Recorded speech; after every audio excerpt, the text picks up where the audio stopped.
اور میں ابھی کہہ رہا تھا وہاں لوڈائی میں نے کہا کہ دیکھیے ہم تراویح تو ویسے بھی پڑھتے ہیں سارے رمضان، پڑھتے کہ نہیں؟ ایک ہے تراویح پڑھنا، ایک ہے تراویح میں ختم کرنا.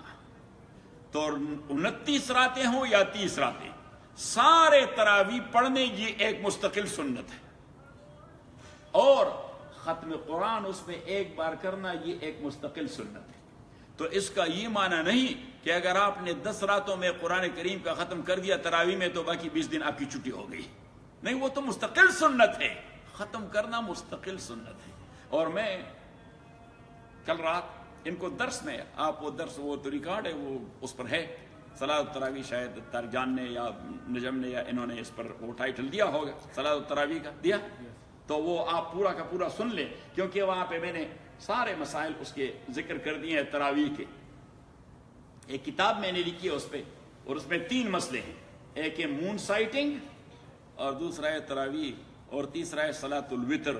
چونکہ رات ہمارے درس میں تراویح موجود تھا، لہٰذا وہ میں نے انہیں کہہ دیا کہ رمضان آ رہا ہے تو ایک ہی نشست میں کتاب کا یہ حصہ آپ کو سارا پڑھا دوں. تو میں نے ان کو پڑھا دیا.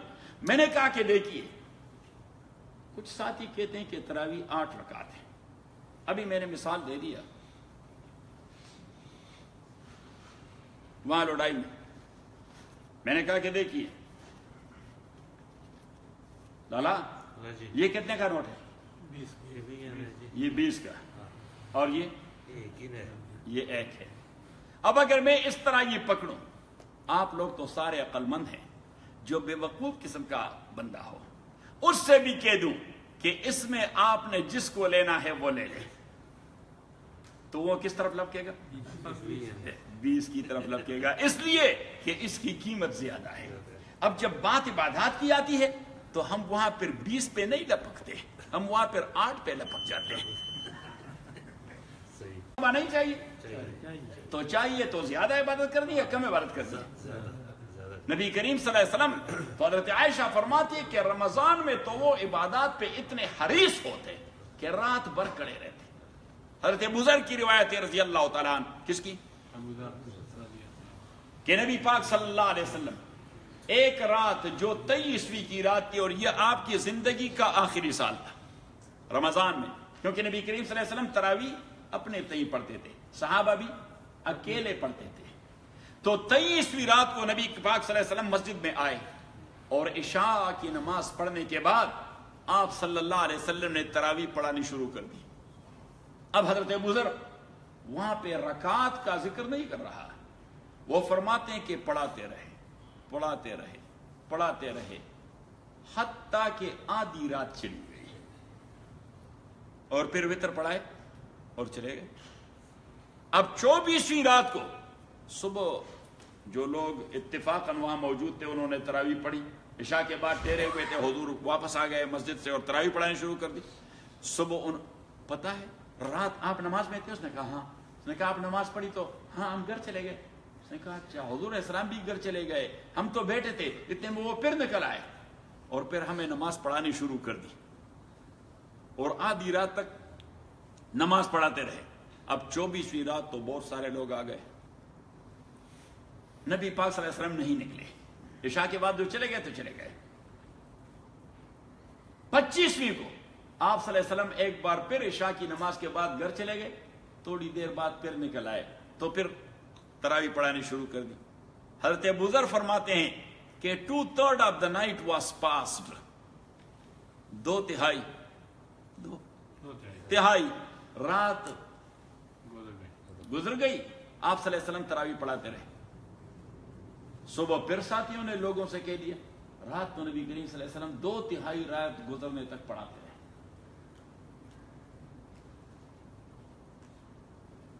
اب 26ویں رات کو لوگ آ گئے، نبی صلی اللہ علیہ وسلم پھر نکل نہیں آئے. 27ویں کو آپ صلی اللہ علیہ وسلم ایک بار پھر نکل آئے. جب نکل آئے پھر پڑھانا شروع کر دیا. حضرت ابوذر فرماتے ہیں رضی اللہ تعالیٰ عنہ کہ اب تو آپ صلی اللہ علیہ وسلم نے اتنی طویل رکعات پڑھائیں حتی ظننا اننا نفوت الفلاح، کہ ہمیں خطرہ ہو گیا کہ آج ہم سحری نہیں کر سکیں گے، کیونکہ ٹائم بہت کم رہ گیا، سحری نہیں کر سکتے. تو نبی کریم صلی اللہ علیہ وسلم نے ختم کر دیا اور چلے گئے, اور ہم دوڑ دوڑ کے گھر میں کچھ سحری کا لیا.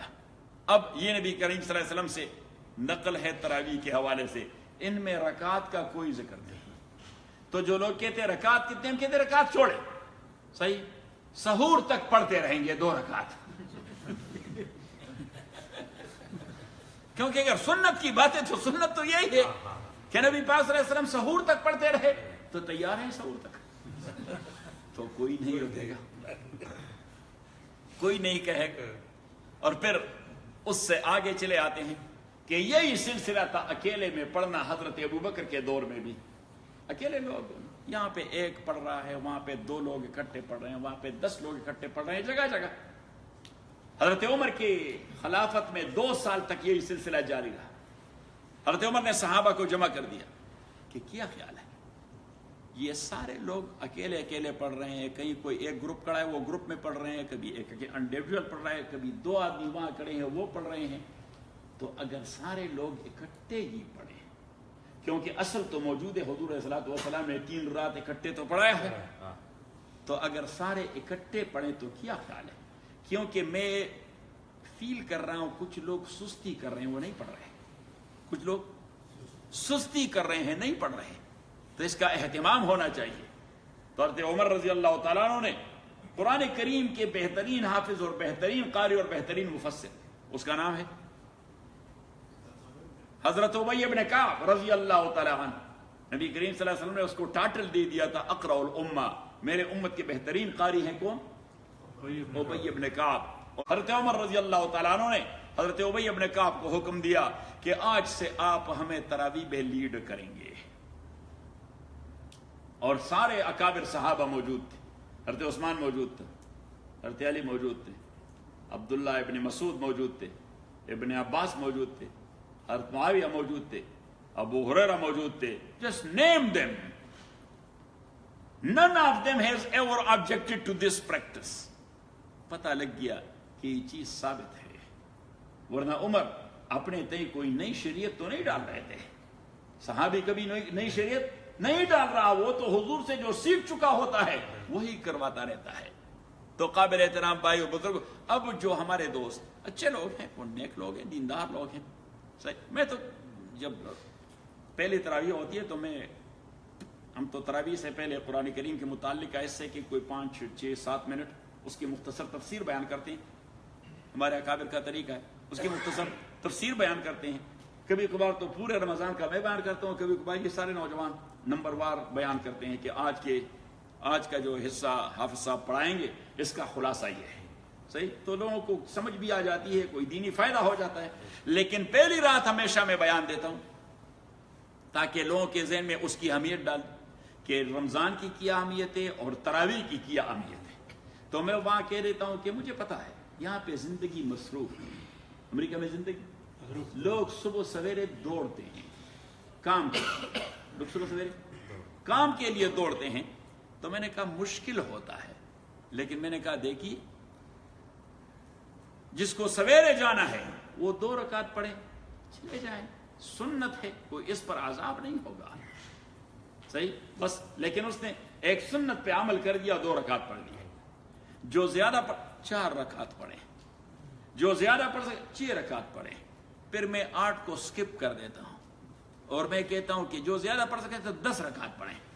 8 اس لیے نہیں کہتا, میں نے کہا کہ تصور ختم ہو جائے کہ یہ کہاں سے آیا.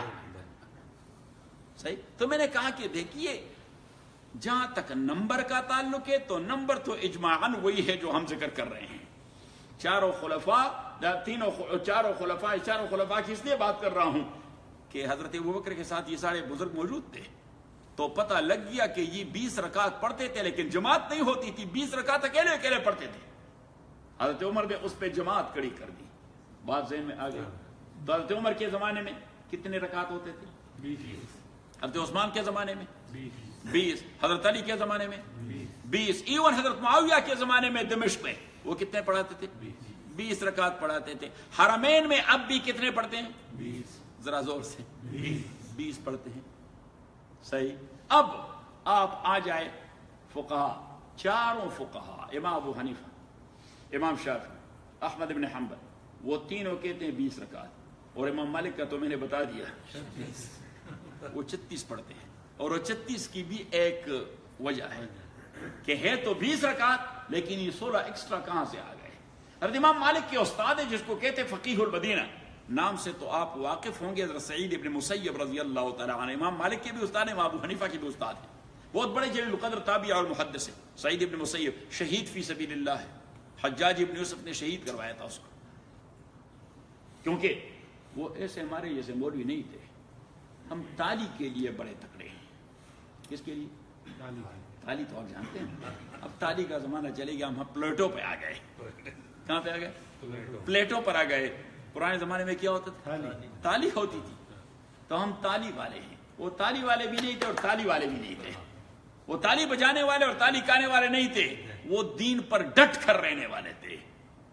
حجاج ابن یوسف نے اس سے خلیفہ کی تائید کرنی چاہیے دین کے خلاف، اس نے کہا نہیں کروں گا، اس کو شہید کر دیا۔ اس نے کہا نہیں، دین پہ حرف نہیں آنے دوں گا۔ یہ جو سارے بزرگ تھے آج الو کے پٹے اٹھ جاتے ہیں تو ان بزرگوں کے متعلق بکواس کرتے رہتے ہیں۔ میں نے کہا ایک دن زندگی ان کی طرح گزاریں پھر پتہ لگ جائے گا۔ میں نے کہا آپ بات کرتے ہیں امام ابو حنیفہ کی، جو یزید ابن حبیرہ کے دور میں، کس کے دور میں؟ مروان ابن محمد خلیفہ تھا بنو امیہ کا، اور اس کے گورنر تھے کوفہ کے، اس کا نام تھا یزید ابن حبیرہ۔ کیا نام تھا؟ یزید ابن حبیرہ۔ 10 دن میں حضرت امام صلی اللہ علیہ کو جیل میں 120 کوڑے لگوائے۔ کیا لگوائے؟ 120 کوڑے، کیونکہ خلیفہ کہہ رہا تھا کہ امام کو مجبور کر دے کہ یہ قاضی بن جائے۔ اور امام کو جو جیل میں رکھا، قاضی ابو یوسف ملاقات کے لیے آئے، کہا حضرت تو آپ قبول کر لیتے، یہ دینی کام ہے۔ اس نے کہا وہ دین کے لیے مجھ سے نہیں قبول کروانا چاہتے، وہ اپنے مرضی کا فیصلہ مجھ سے لینا چاہتا ہے، اور کہتا ہے کہ ابو حنیفہ فیصلہ کر دے تو کوئی اس پہ اعتراض نہیں کرے گا، لیکن فیصلہ تو قرآن سنت کرے گا تو خلیفہ کی مرضی کا ہوگا۔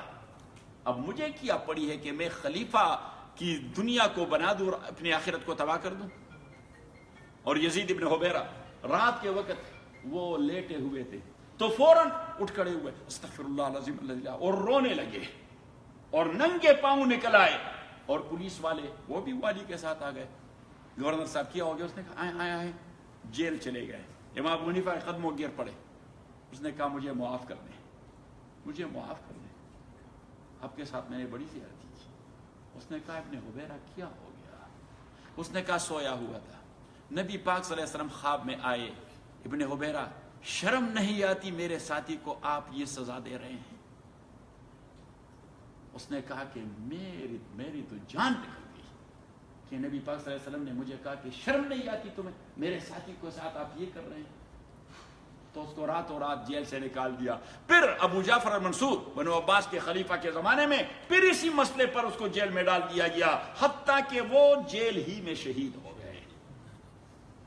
امام احمد بن حنبل مامون کے دور میں اور مامون کے بعد اس کے بھائی کے دور میں جیل میں رہے، جیل میں شہید ہو گئے۔ امام مالک رحمۃ اللہ علیہ وہ ایک مسئلے پر کہ بائی فورس طلاق، کیونکہ خلیفہ چاہتا تھا کہ جو ہمارے ساتھ بیعت کرے تو اس میں یہ ہو کہ میری بیوی طلاق ہو اگر میں نے خلیفہ کے خلاف کوئی سازش کی، تو اس کو کہتے ہیں بائی فورس طلاق۔ امام مالک رحمۃ اللہ علیہ نے فرمایا کہ لیس علی المستکرہ طلاق، فورس کا طلاق واقع نہیں ہوتا، اس کا مسلک ہے اور اس کے پیچھے یہ ہسٹری ہے، نہیں ہوتا۔ خلیفہ نے اس کو جیل میں ڈال دیا، جیل میں ڈال دیا، اتنا مارا کہ اس کی پسلیاں ٹوٹ گئی، دونوں ہاتھ ٹوٹ گئے۔ وہ پھر نماز کے لیے ہاتھ اٹھاتے تو اس طرح سر تک اٹھاتے کیونکہ اس کے ہاتھ بینڈ نہیں ہوتے تھے، اللہ اکبر، اور پھر اس طرح لٹکاتے، الحمدللہ رب العالمین، کیونکہ وہ اس طرح نہیں کر سکتے تھے، الحمدللہ رب العالمین۔ امام شافعی رحمۃ اللہ علیہ اس کو یمن سے پکڑا، اس کو شیکل کر دیا، ہاتھ بھی باندھ دیے گئے۔ حکمران یعنی مین پولیس وہ اپنے گھوڑوں پہ سوار، امام اس طرح شیکل میں واک کر رہا ہے، یمن سے بغداد لایا جا رہا ہے۔ کہاں سے؟ کتنے دن رات لگ گئے۔